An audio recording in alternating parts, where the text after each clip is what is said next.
Hey guys, welcome to my C. मेरा नाम है देव। आज के इस वीडियो में हम लोग बात करने वाले income tax calculation for the assessment year 22 और 23 या फाइनेंशियल ईयर 21-22 कह सकते हैं, जिसको खत्म होने में 15 दिन बचे हुए हैं। तो गाइस, इसके पहले मैंने वीडियो बनाया था जिसमें आपको बताया था कि अभी 15 दिन के अंदर आप यहाँ पे टैक्स कैसे सेव कर सकते हैं। अगर आप लोगों ने वो वीडियो नहीं देखा है, लिंक आपको डिस्क्रिप्शन बॉक्स में डाल दूंगा।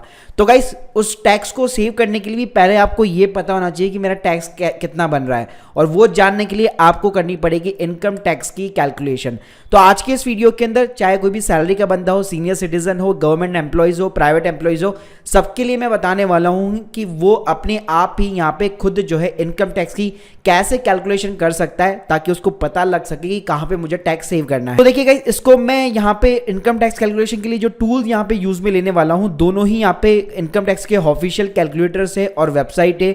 इसके अलावा भी 2-3 और वेबसाइट है जो मैं आपको रिकमेंड करूंगा, लेकिन वहां पे थोड़ा सा कंफ्यूज हो सकते हैं। हो सकता है कई लोगों के मोबाइल में ढंग से चले ना चले, वॉट एवर दी प्रॉब्लम, लेकिन यहाँ पे जो इनकम टैक्स की ऑफिशियल साइट है वो डेफिनेटली यहाँ पे वर्क करेगी। तो देखिए, हम लोग यहाँ पे 2 केस लेते हैं। पहले केस में मैं ये समझाऊंगा आपको, अगर लेट्स सपोज आपकी सैलरी से, इंटरेस्ट से, इन सभी चीजों से इनकम है जिसमें कैपिटल गेन नहीं है। सेकंड केस हम लोग लेंगे कैपिटल गेन का, क्योंकि मुझे भी पता है कि ऑलमोस्ट अब पूरा इंडिया जो है, पूरा इंडिया तो नहीं कहूंगा, मतलब मैक्सिमम लोग यहाँ पे म्यूचुअल फंड और स्टॉक के अंदर इन्वेस्ट करने लग गए, तो उनका भाई कैपिटल गेन भी यहाँ पे बनता है। तो चलिए पहला केस ले लेते हैं विदाउट द कैपिटल गेन। तो गाइस, आपको करना क्या है, अगर देखिए पहला जो तरीका वो बिल्कुल सिंपल तरीका है। आपको इनकम टैक्स की वेबसाइट के ऊपर लॉग इन करना है। अगर आपका अकाउंट बना हुआ है या फिर नहीं भी बना हुआ तो भी भाई बना लो, और मैं जो बता रहा हूं वो कर लो, क्योंकि गाइस इसके ऊपर जो टैक्स के कैलकुलेटर्स है वो आपको कहीं नहीं मिलेंगे।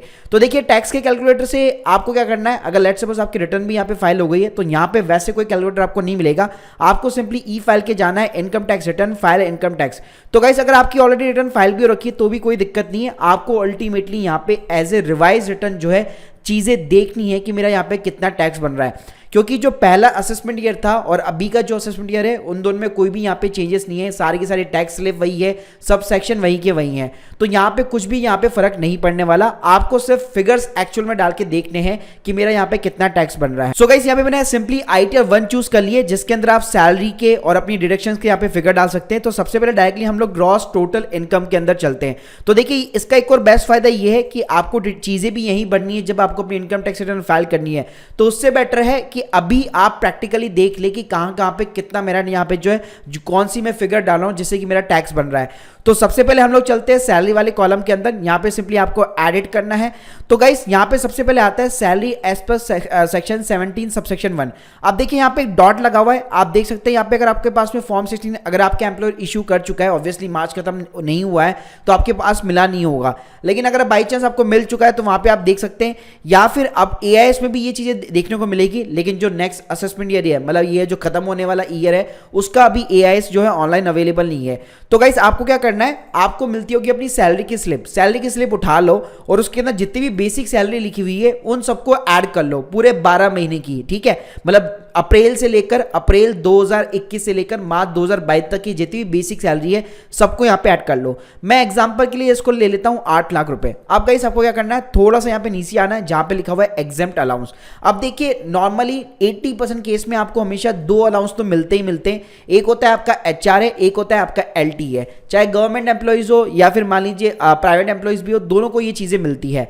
तो अगर लेट्स सपोज अगर आपको एचआरए मिल रहा है, जो कि मिलेगा ही मिलेगा मोस्टली इन द केसेस, तो अगर आपको एचआरए मिल रहा है तो आप देखिए कि कंपनी ने आपको कितना यहाँ पे एचआरए प्रोवाइड किया है और उसमें से आप कितना एक्चुअल में रेंट पे कर। सो गाइस, एचआरए की भी ना एक लिमिट होती है। तो यहाँ पे मैं आपको एक कैलकुलेटर दे दूंगा। यहाँ पे आपको सिंपली बेसिक सैलरी लिखनी है। बेसिक सैलरी वही होगी जो यहाँ पे आपने ऊपर डाली थी। तो यहाँ पे आपको लिखना है 8 लाख रुपीज। उसके बाद में गाइस, आपको एचआरए कितना रिसीव हुआ है, मैं मान लेता हूँ 3.5 लाख रुपए आपको रिसीव हुआ है। एक्चुअल में आप कितना यहाँ पे रेंट पे कर रहे हैं, मैं मान लेता हूँ यहाँ पे 2.5 लाख रुपए का आप रेंट पे कर रहे हैं। क्या आप दिल्ली, बॉम्बे, कोलकाता या चेन्नई में रहते हैं, यस और नो करना है और सिंपली कैलकुलेट बटन के ऊपर क्लिक करना है। तो गाइस, ये ऑटोमेटिकली आपको बता देता है कि आपका जो एचआर है वो कितना एग्जेम्प्ट है। तो आप देख सकते हैं यहाँ पे लिखा हुआ है 1,70,000। तो सिंपली आपको एचआर वाले कॉलम के अंदर जाकर 1,70,000 रुपए यहाँ पे डालने हैं। लेकिन गाइस जो एग्जाम्पशन मिलती है वो होती है आपकी लीव ट्रैवल अलाउंस की, तो ये आपको जितनी मिली हुई है आपकी सैलरी स्लिप में जो दिखी हुई है वही आप यहाँ पे डालिएगा। कई बार क्या होता है आपको और सारे अलाउंसेस मिल रहे हैं लेकिन आपको पता ही नहीं है कि भाई यहाँ कहाँ डालना है, तो सिंपली आपको एनी अदर करना है और उसके आगे जितना भी आपका अमाउंट है आप सबको ऐड कर लीजिए पूरे 12 महीने के अंदर, वो अमाउंट यहाँ पे आप डाल सकते हैं। तो मैं एग्जांपल के लिए मान लीजिए इसको 15,000 रुपीज यहाँ पे ले लेता हूँ, उसको यहाँ पे लिख देता हूँ एनी अदर। अब गाइस आपको सिंपल सा यहाँ पे नीचे जाना है, स्टैंडर्ड डिडक्शन अपने आप आपको 50,000 रुपए की मिल जाएगी, वहां कुछ छेड़छाड़ करने की जरूरत नहीं है।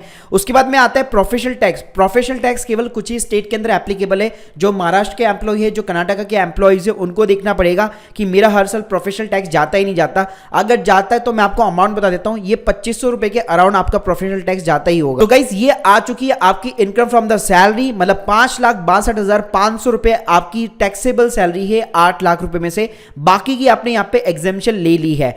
तो गाइस अब बात करते हैं, ये तो बात हो गई सैलरी की। अब हमें थोड़ा सा नीचे जाना है जहां पे आता है income from the other source. तो गाइस सबसे पहले यहाँ पे आपको अपना बैंक का इंटरेस्ट डालना है, 10,000 रुपए तक का इंटरेस्ट आपका जो एग्जाम रहता है, लेकिन फिर भी जितना भी बन रहा है वो आप डाल दीजिए क्योंकि बाद में आप डिडक्शंस में यहाँ पे लेस कर पाएंगे।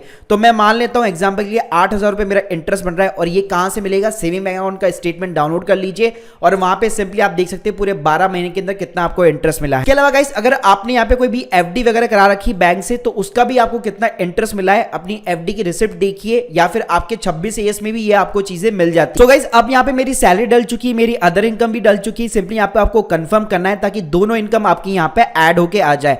अब बात करते हैं गाइस डिडक्शन की, तो जो गाइस मैं आपको डिडक्शन बताऊंगा वही मैक्सिमम 90% केस में आपको मिलने वाला है। गाइस सबसे पहले जो डिडक्शन आती है हमारी most popular, that is the ATC. जी हाँ, तो अगर गाइस देखिए अगर आपका कोई भी इंश्योरेंस आपने करा रखा है, टर्म प्लान ले रखा है, अपनी ईएलएस म्यूचुअल फंड में इन्वेस्ट कर रखा है, उन सभी को आप ऐड कर दीजिए तो मैक्सिमम यहाँ पे आप 1.5 लाख रुपए क्लेम कर पाएंगे। तो सबसे पहले आपको एटीसी की यहाँ पे डिडक्शन लेनी है। उसके बाद में गाइस सिंपली आपको नीचे नीचे आना है। अगर आपने एक एनपीएस का अकाउंट खुलवा रखा है, उसमें 50,000 रुपए इन्वेस्ट कर रखे तो यहाँ पे आपको 50,000 रुपए डालने हैं।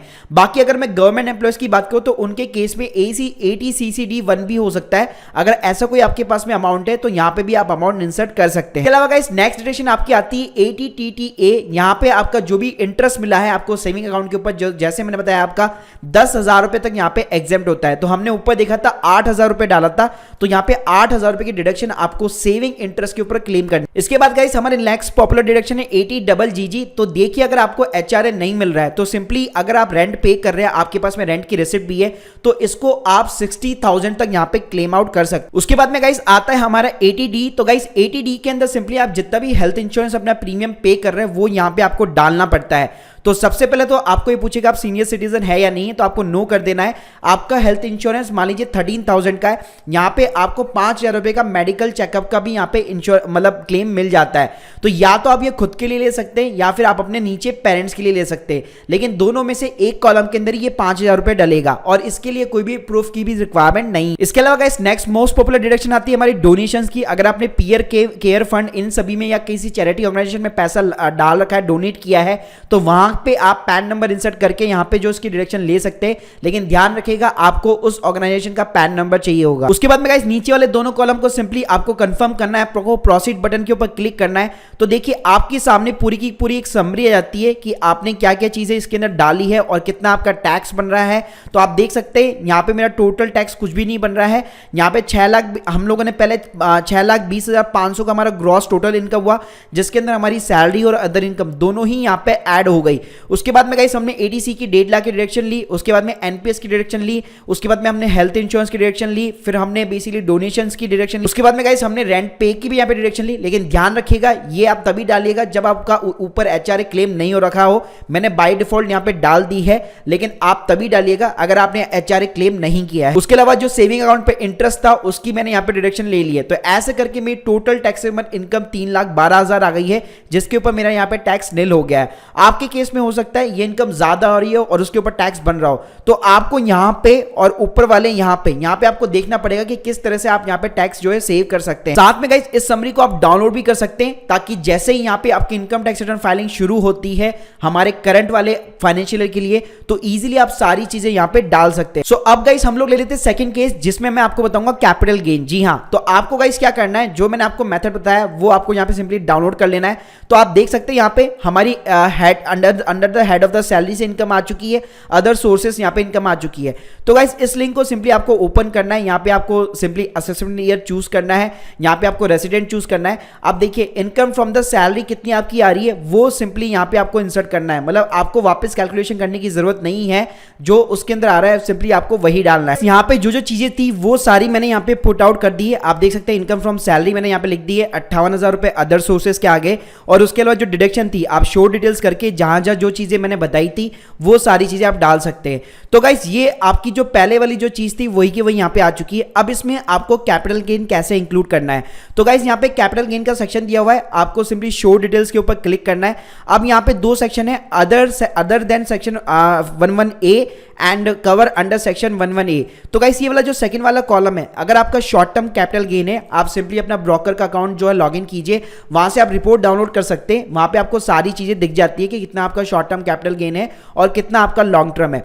तो अगर आपने इक्विटी और इक्विटी बेस्ड म्यूचुअल फंड यहाँ पे जो है बेचे हैं तो उसके ऊपर जितना भी आपका गेन हो रखा है पूरे साल भर के अंदर, मैं मान लेता हूँ मान लीजिए 50,000 रुपए का आपको गेन हुआ है, तो वो आप सिंपली यहाँ पे डाल दीजिए। मैं मान लेता हूँ आपको लॉन्ग टर्म भी जो है 50,000 रुपए का गेन हुआ है, तो गाइस वो डालना है आपको लास्ट वाले कॉलम में 112A के अंदर। तो यहाँ पे आपका बेसिकली एग्जेम्प्ट होगा, कोई भी टैक्स नहीं लगेगा, लेकिन फिर भी ये आपको इंसर्ट करना है। तो गाइस आप देख सकते हैं यहाँ पे नॉर्मल लायबिलिटी टैक्स, मतलब जो हमारी अदर इनकम थी, जो हम लोगों ने पहले इनकम थी वही की वही यहाँ पे इनकम आ चुकी है, लेकिन इसने 50,000 रुपए को 15% की रेट से यहाँ पे जो है टैक्स स्लैब के मतलब टैक्स काउंट किया है। और हमारा जो लॉन्ग टर्म कैपिटल गेन है तो उसके ऊपर 1 लाख रुपए तक यहाँ पे एग्जेम्प्ट होता है, तो उसके ऊपर कोई भी टैक्स यहाँ पे काउंट नहीं किया है।